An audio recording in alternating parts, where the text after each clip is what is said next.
I remember that day like it was just yesterday, even though I was only 6 years old. My name is Julie, and that day changed my life forever. Dad had gone on another business trip, leaving Mom and me alone in our house. I was playing with my dolls in the living room when I heard the doorbell ring. Mom rushed to answer it, her face lighting up when she saw who was there. "Julie, honey, go to your room and play," she said, her voice shaking with excitement. I did as she asked, but curiosity got the better of me. I peeked around the corner and saw a tall man I didn't recognize.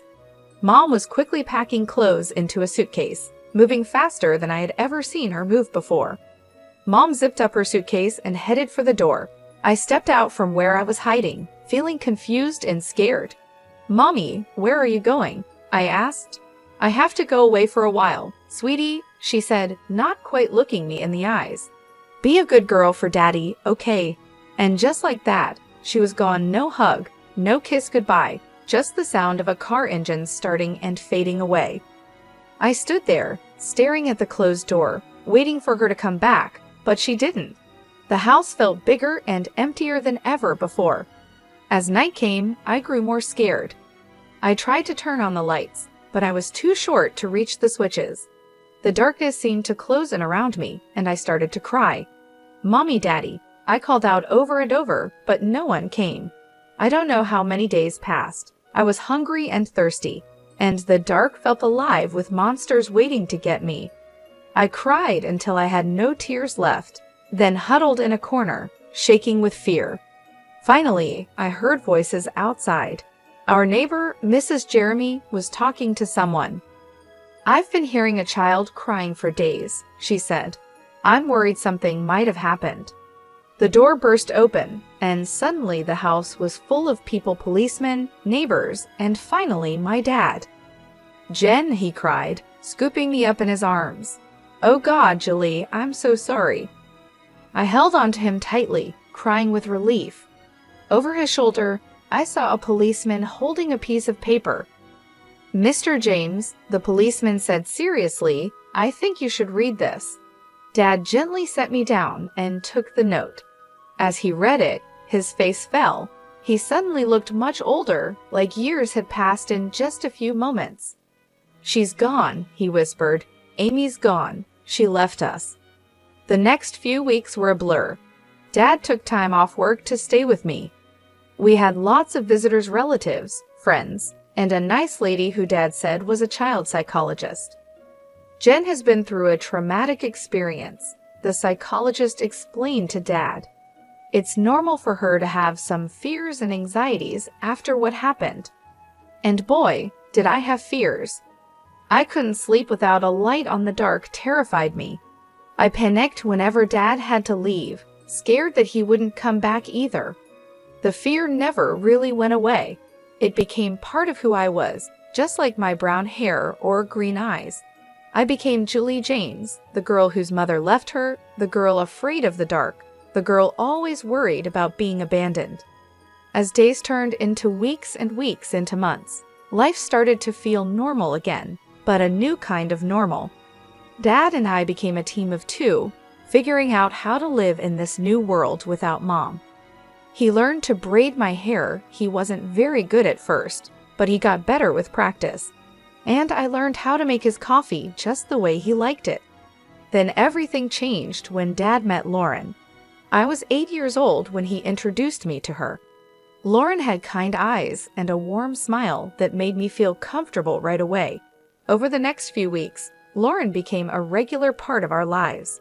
She didn't try to replace my mom, which I appreciated more than I could say. Instead, she found her own place in our little family. One day, I overheard Dad talking to her on the phone. "I think it's time, Lauren. Will you move in with us?" Lauren moved in a week later. She didn't try to be my mom, but she became something just as important, a friend.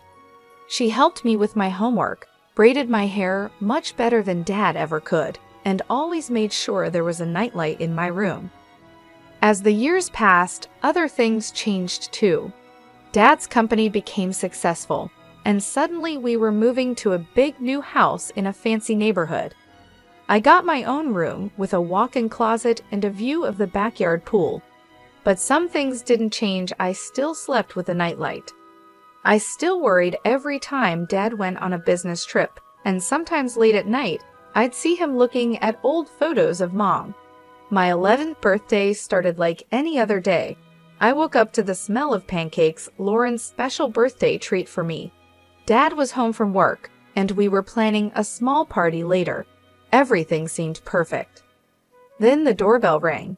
As I walked into the living room, I froze. Standing there, looking older but unmistakable, was my mother. Next to her was a little girl, about 6 years old, holding a teddy bear and looking around with wide eyes. "Amy," Dad said, his voice tight. "What are you doing here?" Mom took a deep breath. "Larry, I am so sorry for everything. I know I have no right to be here, but..." She gestured to the little girl. "This is Maria. She's your daughter." The room went silent.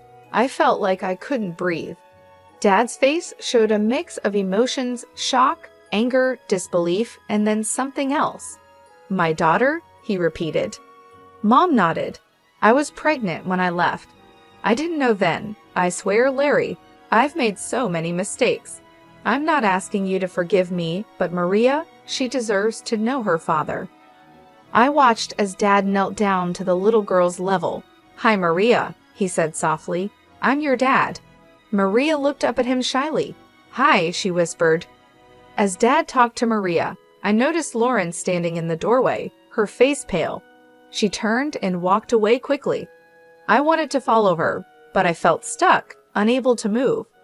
The next few hours were a blur, lots of adult conversations I wasn't supposed to hear, raised voices, and tears. I hid in my room, hugging my knees to my chest, trying to make sense of it all. Later that evening, Dad came to talk to me. "Julie," he said, sitting on the edge of my bed, "I know this is a lot to take in. Your mom, she's made some big mistakes. But Maria, she's innocent in all this. She's your sister. I've decided to give your mom another chance, for Maria's sake." The next day, I watched from my window as Lauren packed her car. She looked up and saw me watching, with tears in her eyes. She waved goodbye.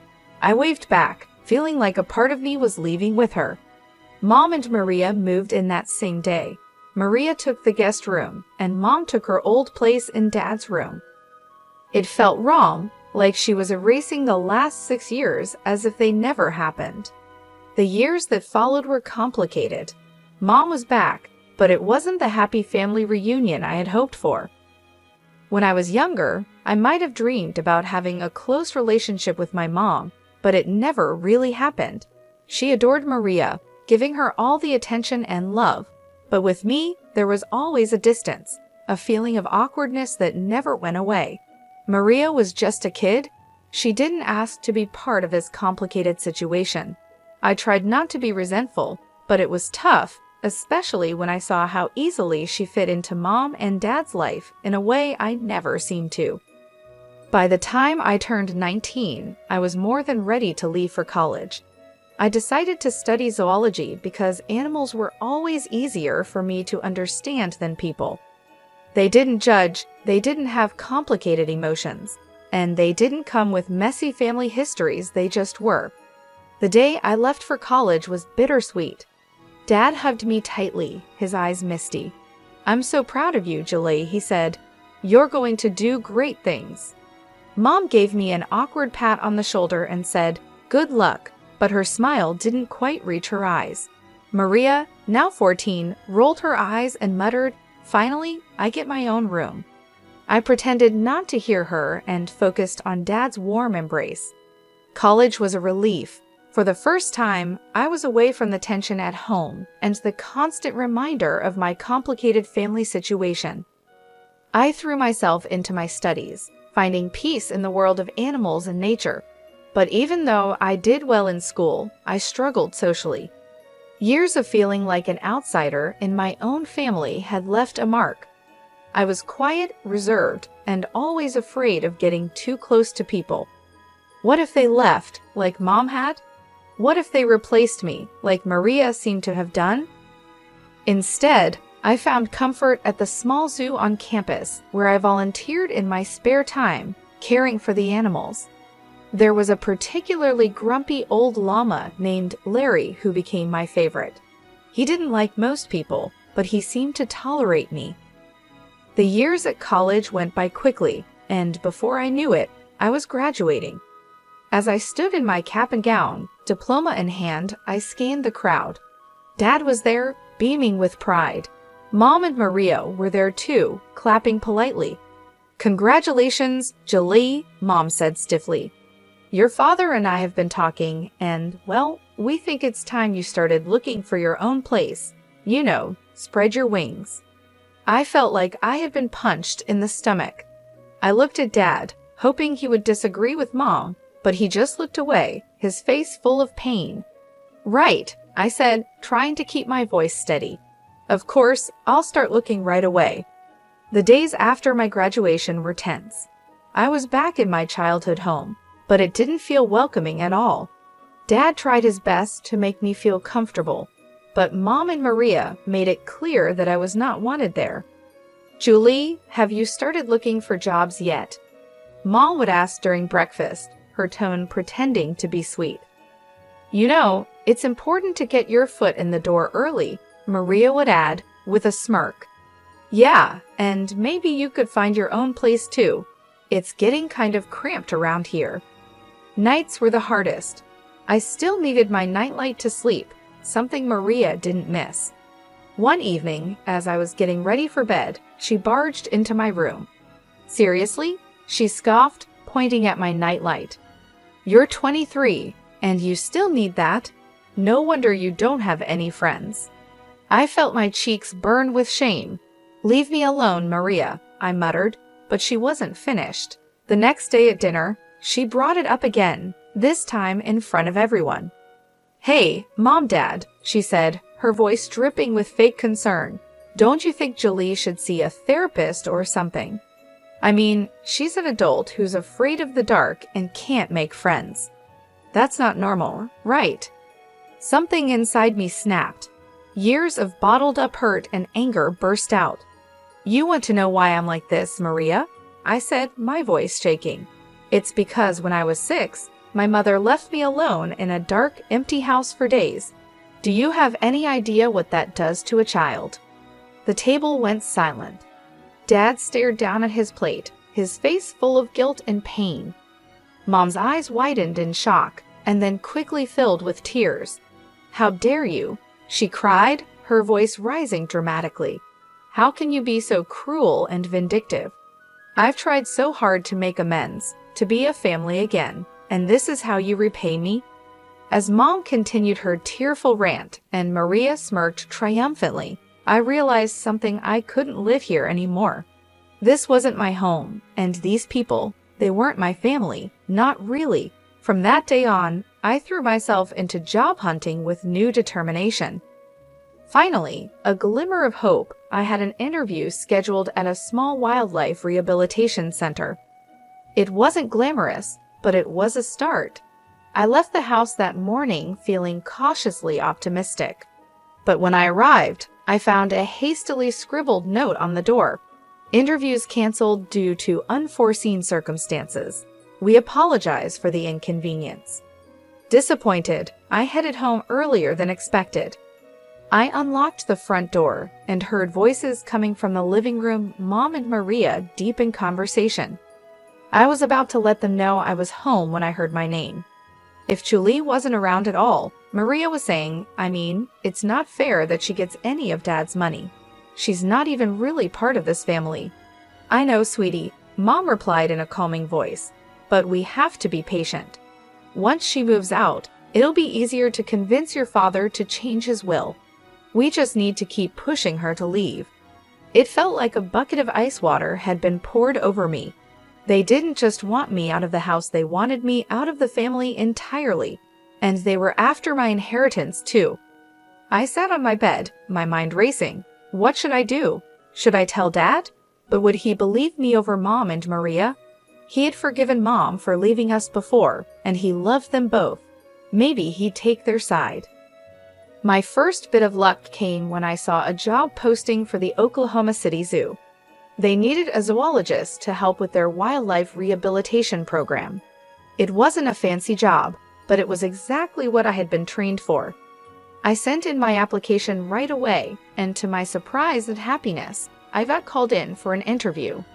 On the day of the interview, I stood in front of the zoo's main gate, taking deep breaths to calm my nerves. The interview went better than I could have imagined. The head zoologist, Dr. Frank, seemed impressed with my knowledge and passion. "You've got the job, Julie," she said with a warm smile. "Welcome to the team."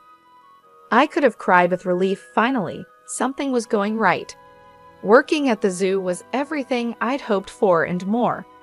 I spent my days caring for injured wildlife, educating visitors about conservation, and even helping with research projects. In the evenings, I'd return to my tiny apartment, which I was able to rent with the money I saved. To combat the loneliness, I started joining online forums for animal lovers and people with similar interests. That's where I met Scott. Scott was from the same city, shared my love for animals, and had a great sense of humor that made me laugh even on my toughest days. We started chatting regularly, sharing stories about our day, and discussing everything from the latest conservation efforts to our favorite books. One day, Scott suggested we exchange photos. With trembling hands, I sent him a recent picture of me at the zoo. He replied with a photo of himself. He had kind eyes and a warm smile that made my heart skip a beat. But as much as I enjoyed our conversations, the idea of meeting in person or even admitting my growing feelings scared me. What if he rejected me once he got to know the real me? What if he left, just like Mom did? Around this time, I started talking with Hannah, a girl I met on a support forum for people with childhood trauma. She understood my fears in a way no one else had before. "You know what helps me?" Hannah wrote one day. "I write emails to the people I can't talk to in real life. I pour out everything I'm feeling, all the things I wish I could say, but I don't send them. I just save them as drafts. It's really healing." Taking Hannah's advice, I started writing emails to Dad. In them, I told him everything: how I overheard Mom and Maria's conversation, how hurt I was that he didn't seem to notice me anymore, and how I felt like an outsider in my own family. I also started writing to Scott. In these emails, I allowed myself to be vulnerable in a way I couldn't be in our chats. "Scott," I wrote, "I think I'm falling for you, but I'm scared. I'm scared of letting anyone get close to me. I'm scared of being hurt again." These emails, too, remained unsent, my feelings safely tucked away in my drafts folder. Dad would call occasionally, his voice a mix of concern and confusion. "Julie, honey," he'd say, "why don't you come over for dinner this weekend? We miss you." Each time, I'd come up with an excuse. "Sorry, Dad, I've got a big project at work," or "I'm not feeling well this week, maybe next time." Then, one Thursday afternoon, I was at the mall picking up some essentials when I heard a familiar voice call my name. "Julie, is that you?" I turned around, and there she was, Lauren, my former stepmother. She looked older, but her kind eyes were just the same. Before I knew it, we were hugging, years of separation melting away in an instant. That's when I noticed a young boy standing beside her, looking up at us curiously. "This is my nephew, Justin," Lauren explained, ruffling the boy's hair affectionately. "I'm raising him now," Lauren explained, her voice soft. "My sister passed away last year." Over coffee, Lauren filled me in on her life after she and Dad split up. She had been on her own until her sister's death left Justin in her care. After that, we started meeting regularly, sometimes just the two of us, sometimes with Justin. One day, Lauren called and urgently asked me to look after Justin for the evening. Justin arrived at my apartment, backpack in tow. As I prepared dinner in my tiny kitchen, I could hear him tapping away on my laptop in the living room. I told him he could play games if he finished his homework. When I came out of the kitchen with 2 plates of spaghetti, I found Justin looking guilty, his face pale. Julie, he said, his voice trembling, I did something bad. I was curious, and I saw these emails in your drafts folder, and I sent them. All of them. I'm so sorry. The world seemed to spin around me. Those emails, my private thoughts, my deepest feelings had been sent out into the world. To Dad, to Scott, I felt like I couldn't breathe. That night, after Justin left, I lay in bed, my mind racing. What would Dad think? And Scott, oh God, Scott. My phone pinged with a message notification. It was from Scott, but I couldn't bring myself to read it. What if he was disgusted by my feelings? What if he never wanted to speak to me again? I barely slept that night, tossing and turning, imagining all the worst-case scenarios. A few days later, my phone rang. It was Dad. Julie, he said, his voice serious. We need to talk. Can you meet me at the cafe near your old high school? My heart pounded as I sat across from Dad in the small cafe. He looked tired, his face showing lines I hadn't noticed before. I got your emails, he said quietly. Julie, I had no idea you were feeling this way about your mother, about Maria, about everything. I couldn't meet his eyes, feeling a mix of shame and fear inside me. Julie, look at me, Dad said, his voice gentle but firm. I looked up, surprised to see tears in his eyes. I love you more than anything in this world. I'm so sorry I made you feel like you weren't important to me. That was never, ever my intention. We talked for hours, really talked, in a way we hadn't in years. We talked about Mom's return, about Maria, and about how I had felt pushed aside and forgotten. Dad really listened, occasionally wiping away a tear. Finally, he stood up. I need some time to process all this, he said, but Julie, we're going to figure this out, you and me. As I watched him walk away, I felt a mix of relief and nervousness. What was going to happen now? But I didn't have much time to think about it because my phone rang again. It was Scott. Julie, he said, his voice warm but a little nervous. I got your email, and I feel the same way. I've been too scared to say it, but I really like you. Would you like to meet for coffee? My heart soared. Yes, I said, surprised by how steady my voice was. I'd love to. The next day, I met Scott at a small coffee shop. He was even more handsome in person, with a kind smile that put me at ease right away. We talked for hours about our fears, dreams, and pasts. For the first time in years, I felt truly seen and understood. As the autumn leaves began to fall, my phone rang one crisp morning. It was Dad. Julie, he said, his voice warm, but with something serious underneath. I'd like you to come to Thanksgiving dinner. It's important to me that you're there. Something in his tone made me agree. Thanksgiving Day arrived, and I stood on the doorstep of my childhood home, my heart pounding. Scott had offered to come with me for support, but I felt this was something I needed to face on my own. Mom opened the door, her smile not quite reaching her eyes. Julie, how nice of you to join us. Maria, lounging on the couch, barely looked up from her phone. Oh, you came. Dad emerged from the kitchen and hugged me warmly. I'm glad you're here, sweetheart, he whispered. As we sat down to dinner, the tension was thick. Mom and Maria exchanged glances, their smiles forced and fake, but Dad seemed unusually calm. Just as Mom started to serve the Oklahoma, Dad cleared his throat. Before we begin, there's something we need to discuss. He reached down beside his chair and pulled out a thick manila folder. Dad began laying out documents on the table. Amy, Maria, he said, I've known for a while that something wasn't right, so I did some investigating. He held up a bank statement. First, I discovered regular withdrawals from our accounts, that I didn't make quite substantial amounts, in fact. Mom's face turned pale, and Maria suddenly found her plate very interesting. Dad continued, pulling out another document. I also hired a private investigator, Amy. He provided photographic evidence of your meetings with a certain gentleman at the Oklahoma City Hotel. Mom gasped, her hand flying to her mouth. Larry, I could explain, but Dad wasn't finished. He pulled out one final document, his hand shaking slightly. I had a DNA test done, Dad said quietly. Maria isn't my biological daughter. The room went silent. Maria's phone slipped from her hands and clattered to the floor. Mom looked like she might faint. I've already spoken to my lawyer, Dad continued, his voice steady even though his eyes showed emotion. Amy, I'm filing for divorce, and I'm afraid I'll have to ask both you and Maria to leave this house. Mom found her voice, anger replacing her shock. You can't do this. I'll take you for everything you've got. Dad's expression hardened.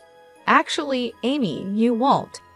If you try to claim any property, I'll countersue and demand repayment of all the money you've taken, plus what I've spent raising Maria. My lawyer assures me I have a very strong case. Tears streamed down Mom's face as she realized the seriousness of the situation. Maria sat in stunned silence, her world falling apart around her. In the days that followed, Mom and Maria moved out.